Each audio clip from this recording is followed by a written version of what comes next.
jangankan masyarakat, tapi dokter pun berpikir mindsetnya dokter ya pengobatan, Ya. dokter ya kuratif gitu.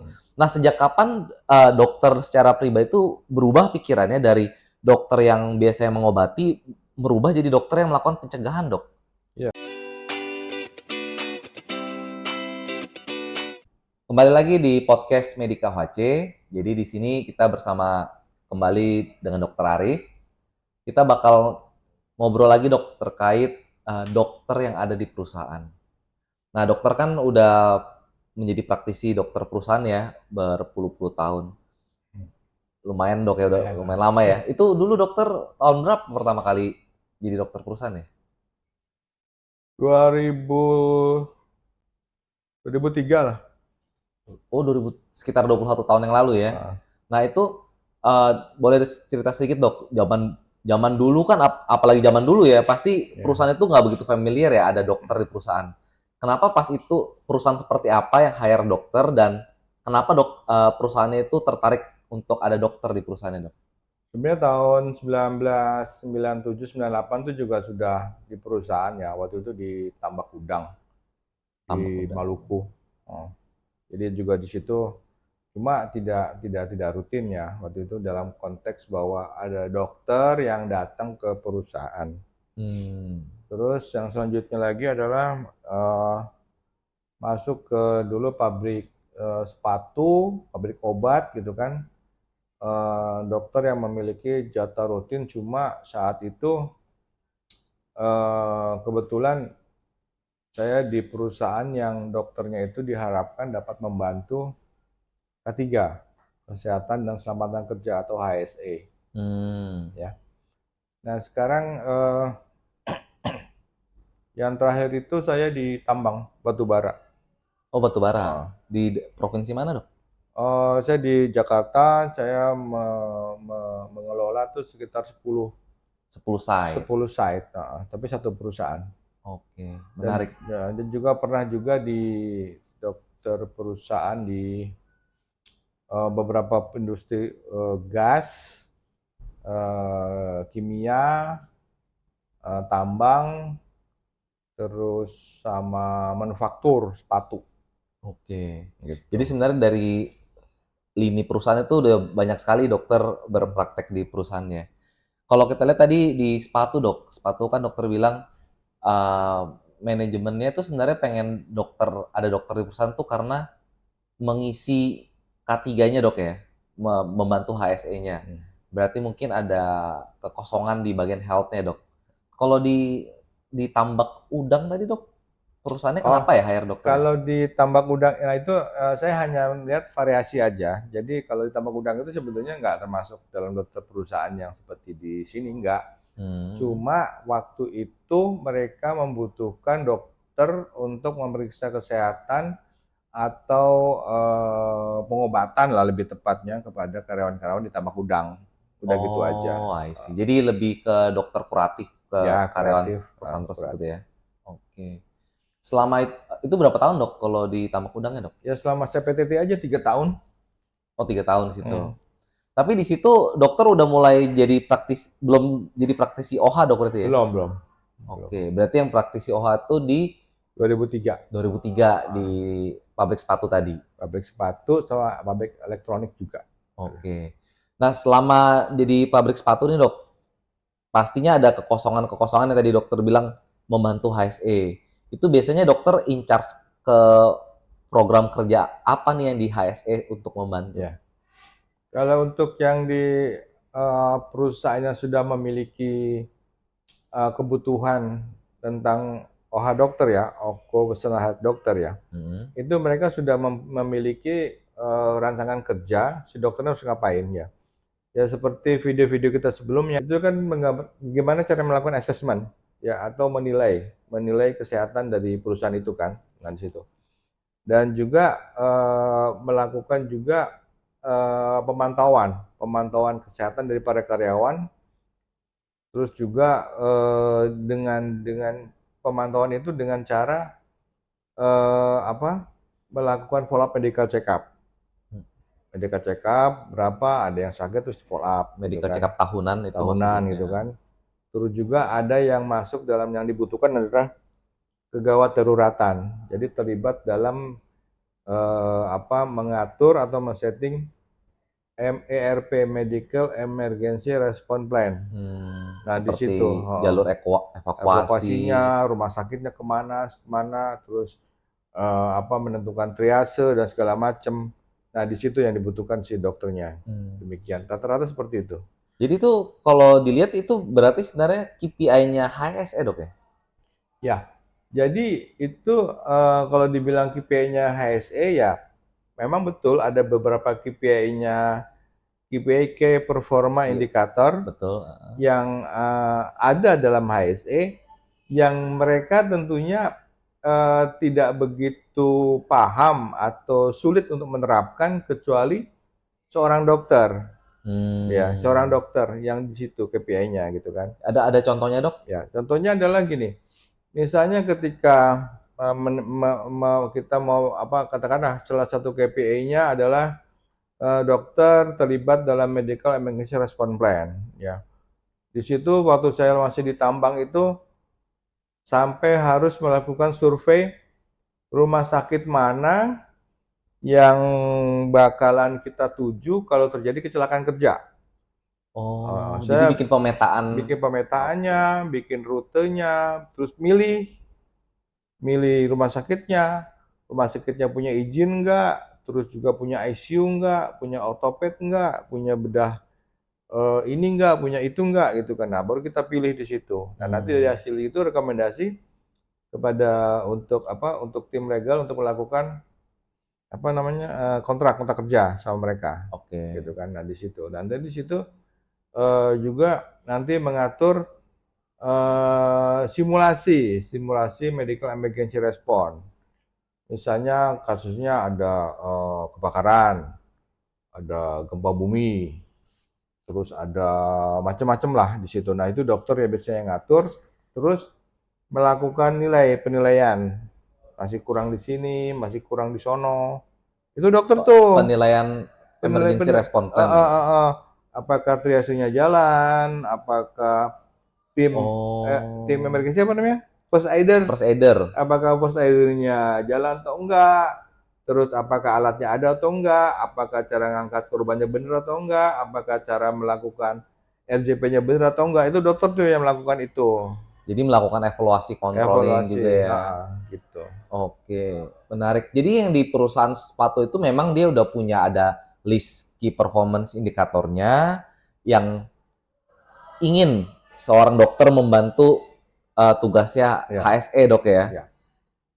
Kok yang ditambang nggak tertarik ke situ dok? Ditambang kenapa cuman kuratif aja di sana dok? Nah, Yang ditambak udang sorry. tambang udang enggak? Tambang udang itu masa-masa lalu ya. Jadi masa-masa memang jauh loh itu. Jauh dari ketergapaian ibu kota. Jadi itu sangat sangat jauh. Jadi malum aja mereka masih hanya masalah kuratif aja. Dan Oke. dari samping itu saya juga nggak ngerti apa-apa waktu itu.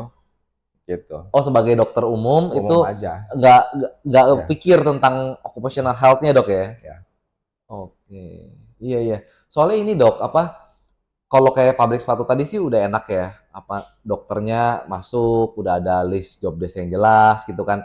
Jadi dia bisa menjalankan program-programnya. Tetapi sebenarnya banyak dok case di perusahaan itu memang memposisikan dokter di perusahaan itu seperti yang ditambak undang itu dok. Ya. Jadi gini, kalau yang dari HSE tadi, ya, eh, relatif lebih jelas karena dituliskan sama orang HSE. Oke. Tapi dokter itu saya sendiri yang nulis, saya sendiri yang bikin KPI-nya. Saya sendiri bikin KPI untuk diri saya sendiri, untuk anak buah saya gitu kan. Jadi gini, misalnya gini, eh salah satunya yang mudah, ditambak udang waktu itu, kok tambak udang bukan, Di sepatu. bukan ditambang, Oh yang tambang batu tambang. bara, bahwa dokter di sini sedalam setahun harus bisa melakukan follow up 90% dari orang yang medical check up yang perlu follow up dari medical check up. Itu KPI. Oke. Jadi saya waktu itu menentukan KPI bahwa dokter site 90% harus melakukan follow up terhadap 90% pasien yang perlu follow up. Yang lampu merah ya, Dok? Lampu merah. Ada 500 karyawan, yang di follow up-nya ada 50, maka 40 atau 45 itu harus terfollow up. Oke. Nah, itu satu. Yang kedua lagi, dokter site harus memberikan upaya pencegahan diabetes dengan cara angka diabetes untuk tahun depan tidak naik. Kalau sekarang ada 5 pasien, tahun depan 5. Oke. Terus saya juga tetapkan lagi KPI-nya, bahwa dari 5 orang yang diabetes, nggak boleh ada yang masuk ICU. Jadi penetapan KPI itu sebenarnya dari dokter jadinya. Sendiri, sendiri. Oke. Tapi saya kan buat ke anak Tim, buah, buat ke tim. tim gitu kan. Jadi gini misalnya, itu dokter ya harus bisa mengawal orang yang diabetes, mereka patuh berobat sehingga nggak masuk ICU. Setuju. Yang stroke, yang hipertensi nggak jadi stroke, gitu. Terus ya, kalau saya bilang misalnya menekan angka tipes, angka ISPA dari 90% jadi 50% itu nggak mungkin. Sulit ya, Dok? Sulit ya. Bagaimana kita bisa lihat itu di Batuk satu pilek. sisi kita nggak bisa menetapkan dia ini ISPA atau bukan, satu sisi juga itu pas sakit yang umum di masyarakat kan. Betul. Tapi kalau tipes, diare, hepatitis A itu mungkin. Ya, jadi misalnya dengan dokter merancang cuci tangan aja, cara mencuci tangan dan pengetahuan tentang makanan, angka tipes tahun kemarin itu 100 orang, tahun depan berani nggak loh 50 orang aja yang masuk rumah sakit. Gitu. Kenapa? Karena kamu sudah melakukan upaya-upaya pencegahan untuk tipes. Oke. Gampang. Saya begitu. Saya bikin KPI-nya begitu. Jadi sebenarnya dokter itu bikin KPI sesuai dengan kondisi di lapangan, Dok ya? Ya Di kondisi lapangan data banyak yang mengatakannya begitu, banyak yang bahwa tipes ya kita harusnya gimana tipes. tipes. Terus juga ada lagi yang lebih berat misalnya tuli misalnya, Oh, budek, budak, penurunan pendengaran, penurunan pendengaran itu. pendengaran. Ya itu kan urusannya HSE, urusannya engineering gitu kan. Betul. Nah kalau kita bilang bahwa nanti kita bisa mencegah menjadi itu nggak masuk akal, bukan jatahnya kita. Atau gini, dokter bisa menurunkan angka nyeri low back pain Hmm. pada pekerja kantor, mungkin. Oke. Mungkin. Tapi menyerikan low back pain pada supir alat berat nggak bisa, karena itu tergantung dari Mesin alat beratnya. mesinnya, dari jenis mesin dan dari jalannya itu. Jalan, getaran Getaran mesinnya. mesin gitu kan, Oh, kan kita nggak bisa sentuh gitu kan. betul betul. Nah, tapi kalau sekedar pekerja kantor untuk carpal tunnel syndrome sama low back pain itu bisa. Oke oke. Jadi benar-benar sesuai harus di-assess dulu ya. Dulu. Seorang dokter masuk ke perusahaan itu dia analisis dulu kendala kebutuhannya apa dari lingkungan sama data, baru dibikin program. Iya. Nah, ini menarik dok karena zaman apalagi dulu ya itu jangankan masyarakat tapi dokter pun berpikir mindsetnya dokter ya pengobatan, Ya. dokter ya kuratif gitu. Nah, sejak kapan dokter secara pribadi itu berubah pikirannya dari dokter yang biasanya mengobati merubah jadi dokter yang melakukan pencegahan, dok? Ya.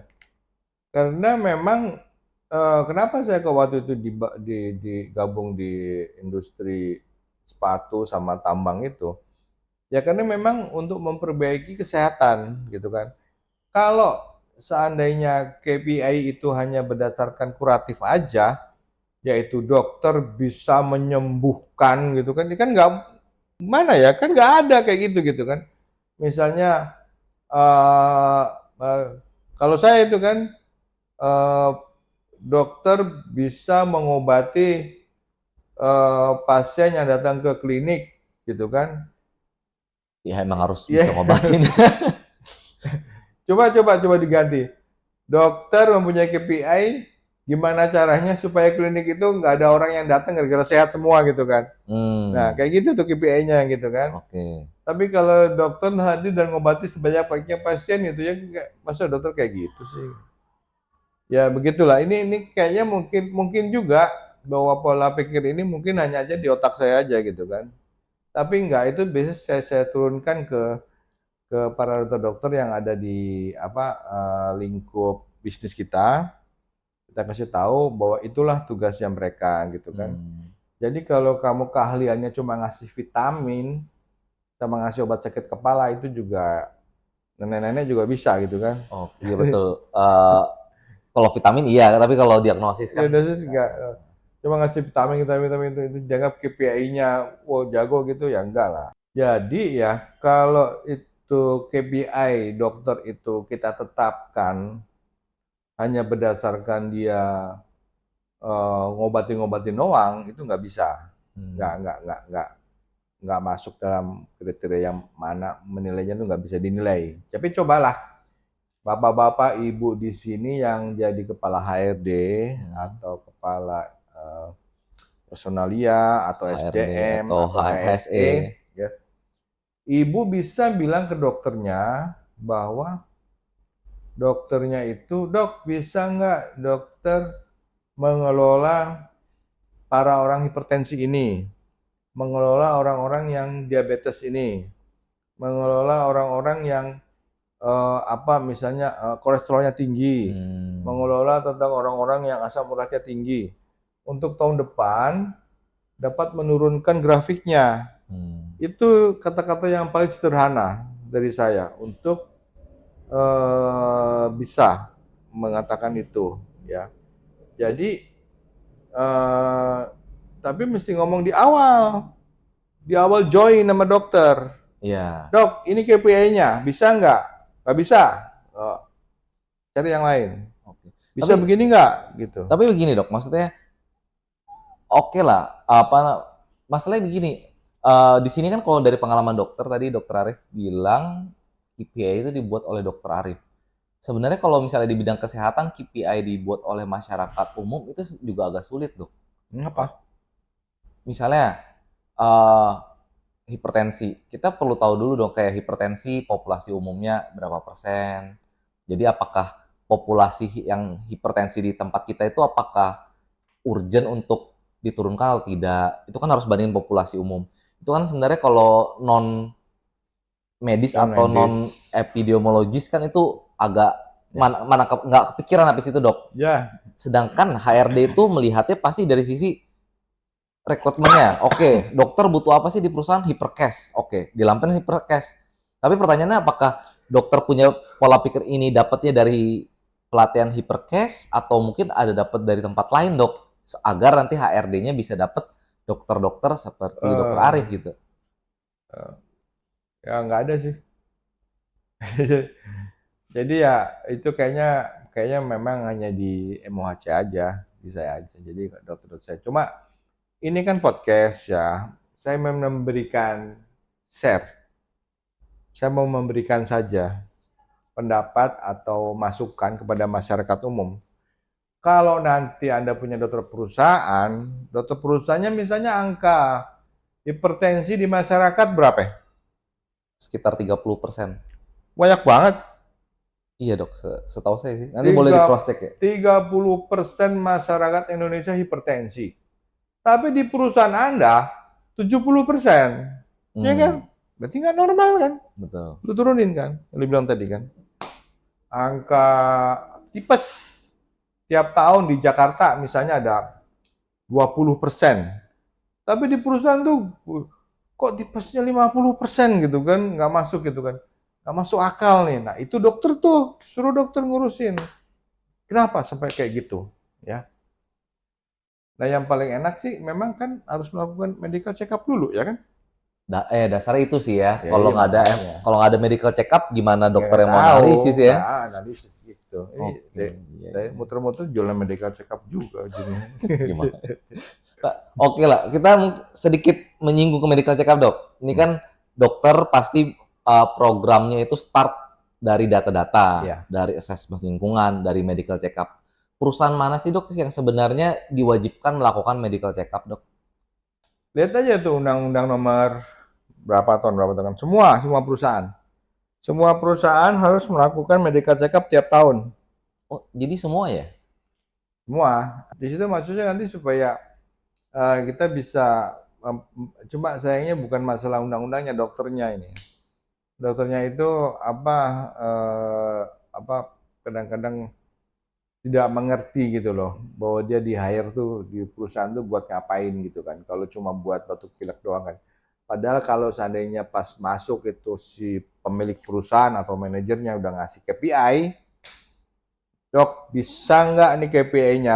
Bagi yang memerlukan KPI bisa kasih komentar ya. Nanti kita kirim KPI Oh iya sederhana siap. ya. Kita kirim ke dia emailnya apa. Nanti kita kirim KPI-nya seperti apa sih harusnya dokter perusahaan itu ya, Siap dok. supaya lebih jelas gitu kan. Tapi intinya adalah bahwa dokter itu harus melakukan pencegahan dan harus memperbaiki taraf kesehatan di perusahaan itu dalam bentuk grafik-grafik yang makin lama. Misalnya TBC.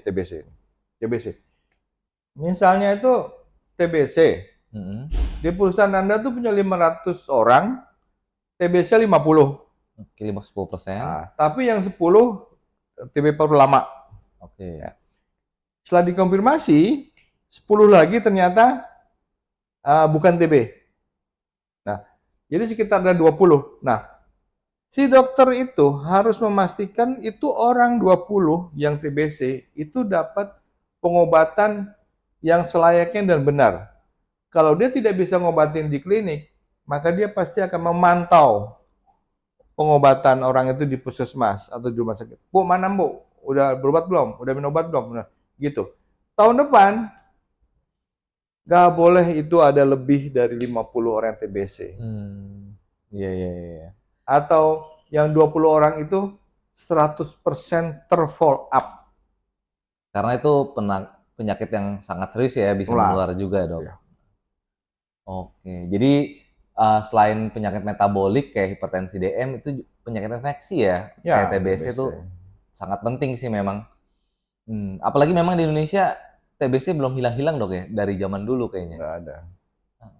Dokter pernah dapat ini nggak, apa namanya, case-case perusahaan yang TBC-nya banyak dok?